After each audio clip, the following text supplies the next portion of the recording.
اعوذ باللہ من الشیطان الرجیم بسم اللہ الرحمن الرحیم.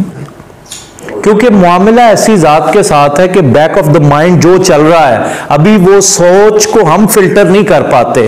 اللہ سبحانہ و تعالیٰ تو اس کے بارے میں بھی جانتے ہیں کہ جو وسوسہ آ رہا ہے وہ تو ابھی فلٹر ہو کے ابھی تو وہ ہماری سیلف کا حصہ نہیں بنی ہے. ابھی انٹینشنلی ہم شاید اس پہ بھی پونڈر نہیں کر پائے ہیں.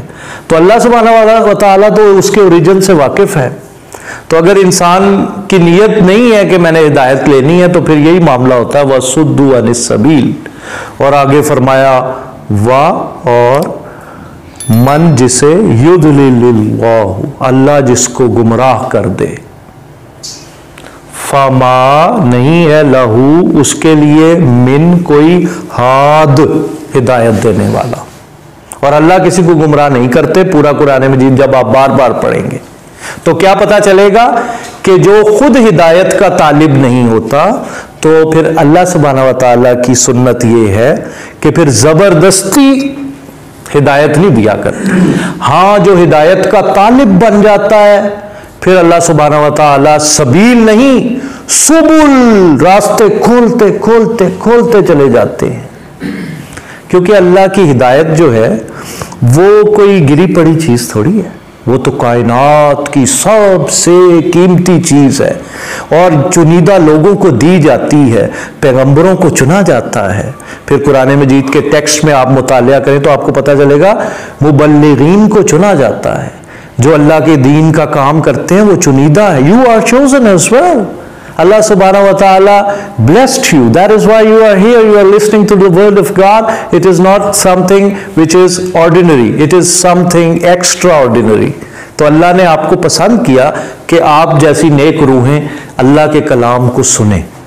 آپ کبھی دیکھیں تو صحیح دنیا میں غور و فکر تو کریں کس طرح کے عذاب میں دنیا آئی ہوئی ہے. صرف ایک بات کی وجہ سے اپنے خالق کو بھولانے کی وجہ سے. اللہ کو آپ اپنی زندگی کے پروگرام سے نکال دیں. زندگی کیا ہے؟ عذاب فی الحیات الدنیا. ہم نے تو اللہ والوں کو دیکھا ہے بچوں کا انتقال ہوا ہے اتنا مطمئن شخص.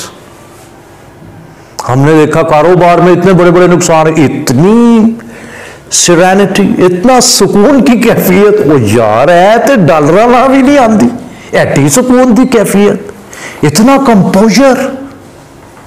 لازمی کوئی ذات موجود ہے جس نے ان کو تھام رکھا ہے. ایسا سکون ان کی شخصیت میں. کیوں؟ کیونکہ وہ انٹرنل ڈائلاگ ہے نا وہ دل کی دل میں چل رہی ہے جناب. ایتھے you have to follow the straight path. You have to deliver and dispense whatever responsibility you are shouldering. یہاں تو آگ کا دریا ہے اور ڈوب کے جانا ہے تو یہاں اپنی ذمہ داریاں ایسی پوری کرنی ہے حقوق العباد بھی ادا ہو جائیں اللہ کو راضی بھی کر لیں.